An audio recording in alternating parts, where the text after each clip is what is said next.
Okay, if you needed any more proof that this AI arms race has just hit uh, a completely new level of high-stakes finance, well, just look at what happened on October 6th, 2025. AMD stock didn't just, nudge upwards. It absolutely exploded. We're talking gains up to, what, 36%? In one day. And it's all down to this one gigantic strategic deal they hammered out with OpenAI. This isn't just about, poking at NVIDIA anymore. This feels like it could fundamentally change the whole compute supply chain.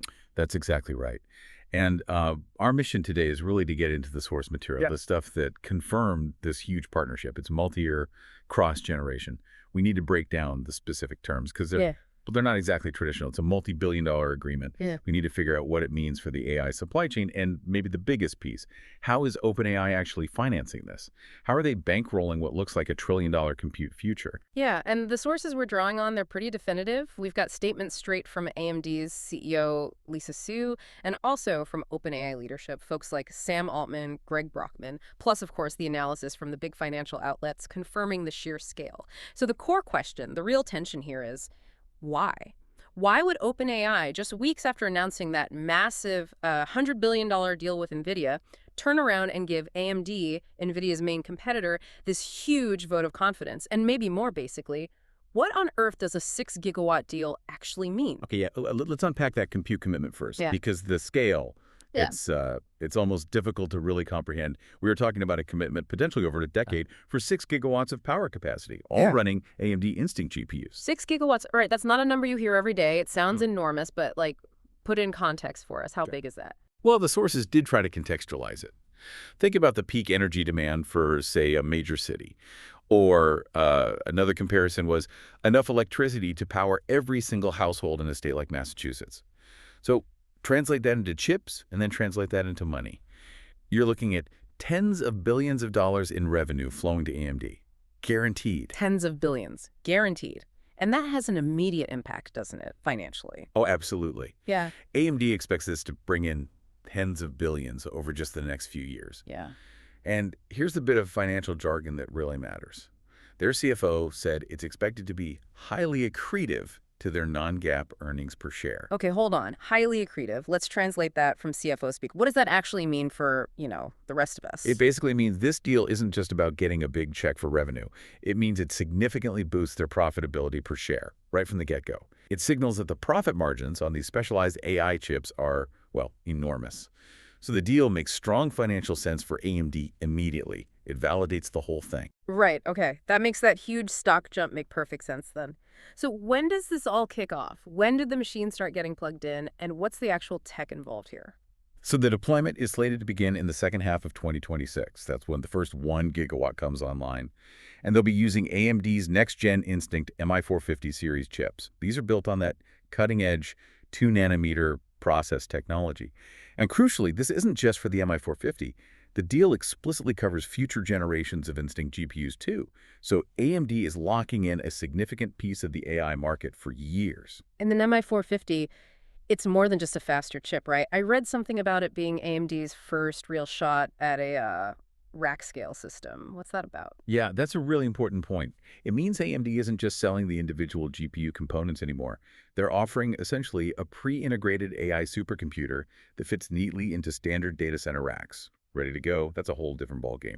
It's directly competing with NVIDIA on system-level integration, which has been their stronghold for a long time. Wow, okay. So a huge technological step and a massive customer win. No wonder the market reacted like that. Exactly, that 36% jump you mentioned. Biggest single-day gain for AMD stock in nearly a decade.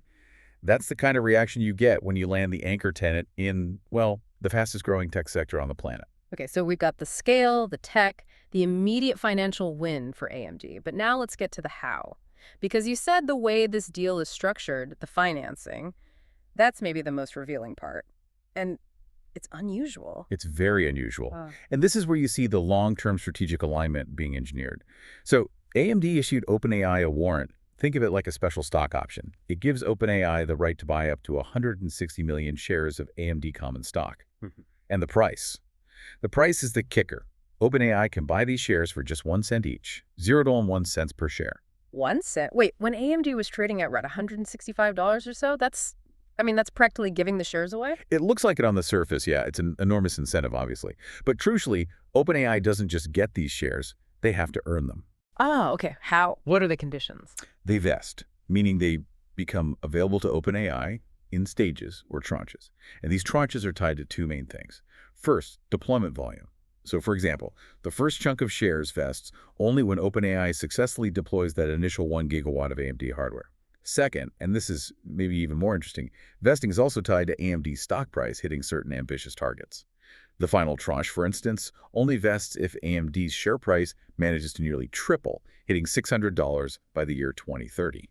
$600 by 2030. That is, well, that's incredibly ambitious. Tripling the valuation. Isn't that basically forcing OpenAI to bet big on AMD's future success? Like, their reward depends entirely on AMD pulling this off. That's precisely the insight, yes. Yeah. OpenAI is essentially incentivized to make AMD successful. If they exercise all the warrants, they could end up owning roughly 10% of AMD. So they're motivated not just to buy and deploy the chips, but to validate them, talk them up, support the whole AMD ecosystem.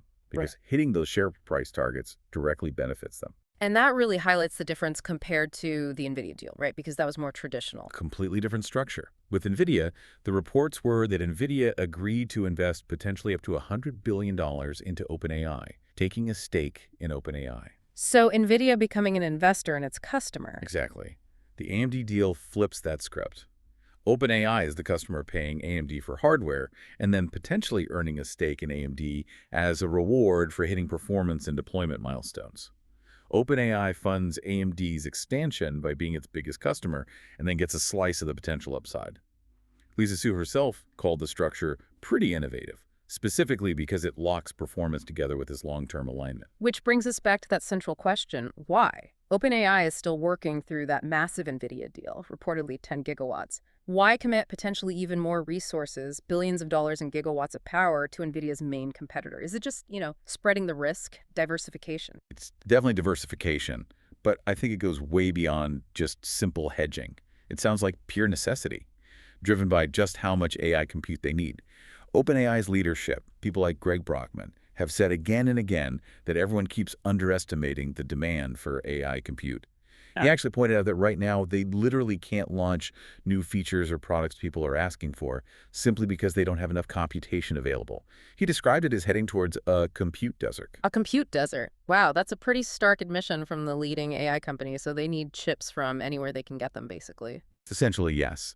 And there's a key distinction here in how they plan to use these AMD chips. The sources suggest OpenAI intends to use this massive AMD deployment primarily for inference. That's the part where you're actually running the AI models, like ChatGPT answering your questions. That's different from the training phase, where you build the models in the first place, which still heavily relies on NVIDIA. Inference is where the real volume is going to be. It's about running AI efficiently and cost-effectively for millions, maybe billions of users. So this deal is a massive validation for AMD's chips, specifically the MI450, in that huge growing inference market. Okay, so it's not just any compute, it's compute optimized for the biggest part of the future workload. And for AMD, getting that validation from OpenAI, that must be invaluable. Absolutely priceless. It gives them a critical lead customer, arguably the lead customer, validates their whole Instinct GPU roadmap, the MI300X, MI350X, now the MI450. It lets them really push back hard in a market where NVIDIA still has, maybe 70%, 80% market share. It gives them serious credibility. And just to keep the scale in mind, this 6GW deal with AMD, it's just part of OpenAI's total plan, right? That's right. When you add up everything OpenAI is committed to across all its partners, NVIDIA, Oracle for data centers, now AMD, maybe others, the total figure being reported is somewhere between 26 and 30 gigawatts of capacity. The sheer scale of the infrastructure ambition is it's unlike anything we've seen before in tech. Unprecedented is right. And speaking of that, let's zoom out again to the money, because when you tally up all these commitments, NVIDIA, Oracle's $300 billion data center deal, AMD, reported talks with Broadcom for custom chips. OpenAI's total infrastructure spend is heading towards maybe even exceeding $1 trillion in new build-out. $1 trillion. That's not just tech news anymore. That's like national infrastructure level spending. It is. And you're seeing analysts drawing parallels, maybe worrying parallels, to huge historical build-outs like the railroad boom back in the 19th century.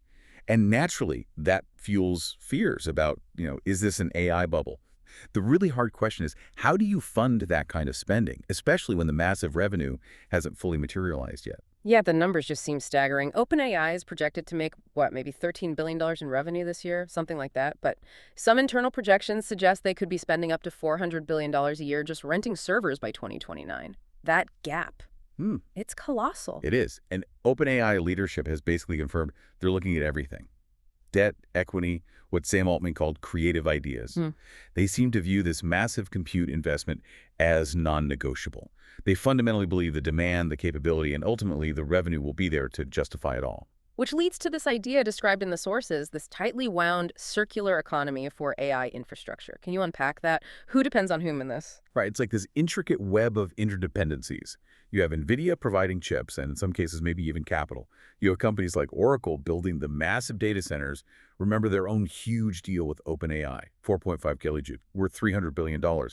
Then AMD and potentially Broadcom step in as crucial diversified suppliers of chips. And holding it all together, anchoring the demand, is OpenAI. But the risk, as analysts point out, is that if any part of that circle falters, especially if OpenAI struggles to monetize fast enough to pay for all this, then the whole system, from NVIDIA's chip fabs to Oracle's data centers, could face serious strain, right? It seems incredibly fragile in a way. Yes, definitely a high-wire act, built on immense future expectations. Yeah. And this really gets to why you should care about all this. This massive, almost reckless-seeming investment ahead of the curve. It's all driven by this deep conviction that the returns will be there, that this unlocks, as Lisa Su put it, a 10-year kind of super cycle. It's about building the foundation, the raw compute power, to make AI capabilities that seem like science fiction just a few years ago actually real. So wrapping this up, what's the biggest takeaway here? For me, it feels like this AMD OpenAI deal is the ultimate confirmation that the total market for AI, the TAM, is just vastly bigger than anyone thought.